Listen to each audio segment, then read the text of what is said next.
열왕기하 19장 29절에서 37절까지 우리 한 목소리로 함께 봉독합니다. 또 내게 보일 징조가 이러하니 너희가 금년에는 스스로 자라난 것을 먹고 내년에는 그것에서 난 것을 먹되 제3년에는 심고 거두며 포도원을 심고 그 열매를 먹으리라. 유다 족속 중에서 피하고 남은 자는 다시 아래로 뿌리를 내리고 위로 열매를 맺을지라. 남은 자는 예루살렘에서부터 나올 것이요 피하는 자는 시온산에서부터 나오리니 여호와의 열심이 이 일을 이루리라 하셨나이다 하니라. 그러므로 여호와께서 아스루 왕을 가리켜 이르시기를 그가 이 성에 이르지 못하며 이리로 화살을 쏘지 못하며 방패를 성을 향하여 세우지 못하고 치려고 토성을 쌓지도 못하고 오던 길로 돌아가고 이 성에 이르지 못하리라 하셨으니 이는 여호와의 말씀이시라. 내가 나와 나의 종 다윗을 위하여 이 성을 보호하여 구원하리라 하셨나이다 하였더라. 이 밤에 여호와의 사자가 나와서 아수르 진영에서 군사 18만 5천 명을 친지라. 아침에 일찍이 일어나 보니 다 송장이 되었더라. 아수르 왕 사네립이 떠나 돌아가서 니느웨에 거주하더니 그가 그의 신 니스록의 신전에서 경배할 때에 아드람멜렉과 사레셀이 그를 칼로 쳐 죽이고 아라랏 땅으로 그들이 도망하매 그 아들 에살핫돈이 대신하여 왕이 되니라. 아멘. 할렐루야. 하나님의 은혜가 오늘 이 새벽에 하루의 첫 시간을 주 앞에 드리는 우리 믿음의 가족들에게 함께 하시기를 예수님의 이름으로 축원합니다. 오늘 말씀은 이 유다의 구원과 이 아스루의 멸망에 대한 그런 내용을 담고 있습니다. 유다는 아스루에 의해서 멸망하는 것이 당연한 그런 상황이었습니다. 그러나 하나님께서 유다의 회복에 대해서 말씀하시죠. 29절 보면은 또 내게 보일 징조가 이러하니 너희가 금년에는 스스로 자라난 것을 먹고 내년에는 그것에서 난 것을 먹되 제3년에는 심고 거두며 포도원을 심고 그 열매를 먹으리라. 이렇게 기록을 합니다. 유다는 지금 먹을 것이 없습니다. 그러나 이제 하나하나 회복을 맛보아 이제 알게 되는 상황이 올 거라는 것이죠. 금년에는 농사를 짓지 못하고 다 빼앗겼기 때문에 또 성 안에서 나오지 못하여 그 안에서 다 소비를 하였기 때문에 이제 자연적으로 스스로 자라난 것을 먹게 될 겁니다. 그 다음에 이제 야생에서 씨를 뿌려진 것들, 야생의 열매를 먹으면은 또 그 씨들 야생에서 자란 것들을 그 다음에 먹게 되겠다는 것이죠. 그렇게 2년 동안 먹다 보면은 이제 씨를 구하게 되어지고 그러면 제 3년에는 이제 다시 농사를 져서 얻는 열매를 먹게 될 것이다라고 하나님이 말씀을 하시는 겁니다. 심고 거두며 심고 먹으리라. 이 히브리어는 이 네 개의 명령형 동사로 되어 있습니다. 그냥 회복하는 것이 아니라 그렇게 심고 또 거두고 심고 먹는 그런 과정이 또 이렇게 수고해야 되는 과정과 회복해야 되는 과정이 있는 것을 볼 수 있는 것이죠. 31절에 보면은 남은 자는 예루살렘에서부터 나올 것이요 피하는 자는 시온산에서부터 나오리니 여호와의 열심이 이 일을 이루리라 하셨나이다 하니라.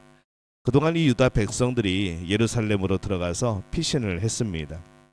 그러나 이제 전쟁이 마치고 이 예루살렘에 모여있던 사람들이 나와서 자신들의 고향으로 돌아갈 것이죠. 다시 지역 마을들을 회복시키실 겁니다. 이러한 이야기를 들었을 때에 유다 사람들은 이게 꿈만 같았습니다. 불가능한 꿈으로 들렸을지도 모르겠습니다.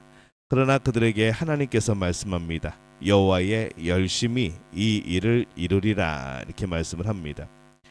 이 사람으로는 불가능하지만은 하나님이면 하실 수 있습니다.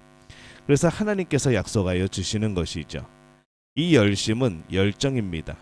하나님께서 유다를 열정적으로 사랑하시는 겁니다. 그 사랑의 열정으로 유다가 회복하게 하실 겁니다. 그렇다면 어떻게 그것이 불가능하겠습니까? 하나님의 열심이 있다면, 하나님의 열정이 있다면 그것은 불가능한 것이 아니라 당연한 것이 되어집니다.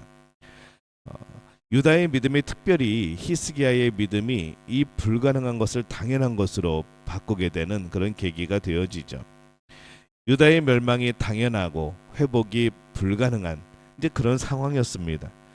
근데 그 안에 히스기야의 믿음을 보신 하나님께서 유다를 회복시켜 주십니다. 역사의 반전이 일어나는 순간이죠.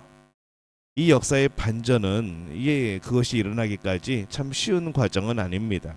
많은 과정들이 있죠. 회복의 과정도 결코 그냥 건너뛰지 않습니다. 하나하나 그 절차를 밟아가며 회복되게 되어집니다. 그러나 이 놀라운 반전이 일어납니다. 우리의 믿음도 우리의 역사가 멸망에서 회복의 역사가 되도록 그렇게 해야 하는 거죠. 하나님의 열심이 우리를 회복시키시는 일이 일어나야 됩니다. 북이스라엘은 하나님의 열심이 질투로 나타났습니다. 그래서 아수르에 의해서 멸망당하죠. 그러나 이 유다에게는 하나님의 열심이 정말 열정적인 사랑으로 나타납니다. 그래서 회복을 가져올 겁니다.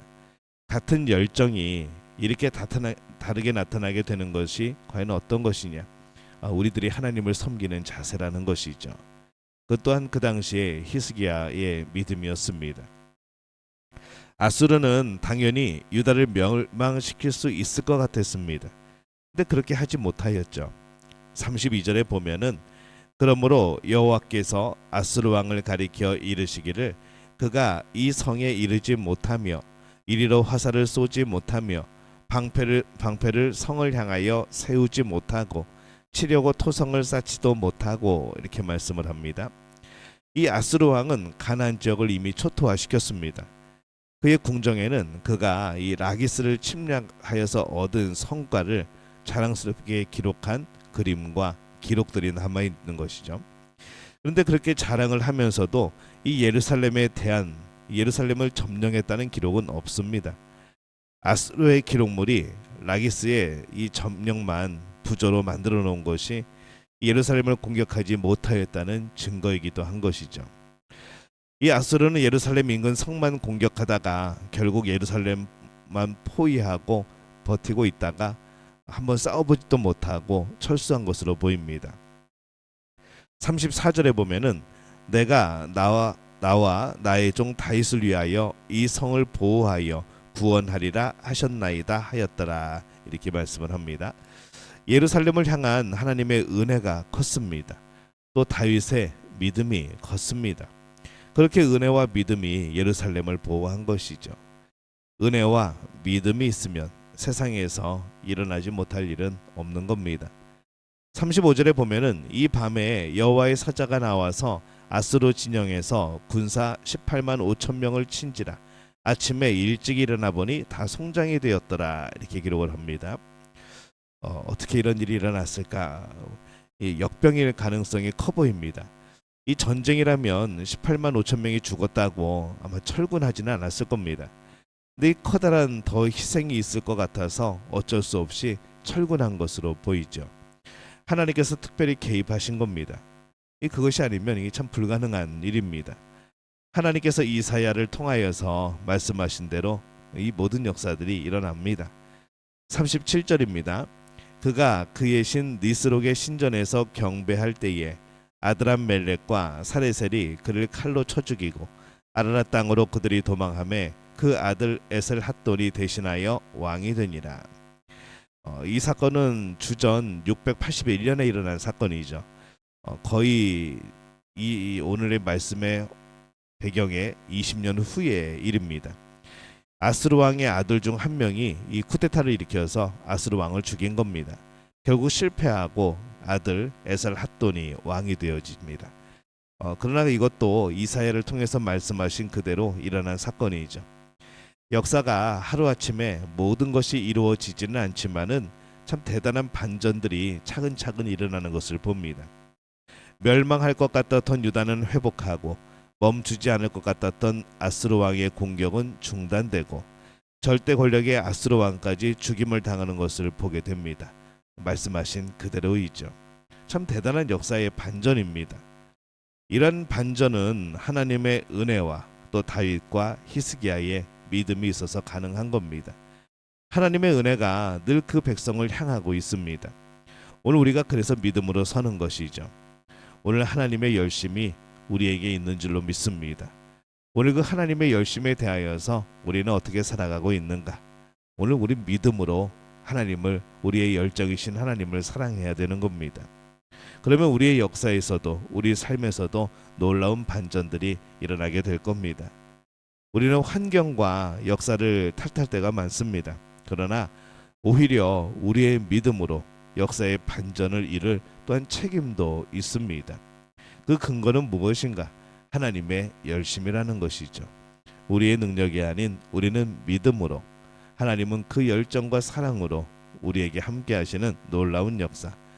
그렇게 할 때에 우리 삶에 하나님이 기뻐하시는 삶의 일들과 또 우리 삶의 놀라운 반전의 역사들이 나타나게 되어질 줄로 믿습니다.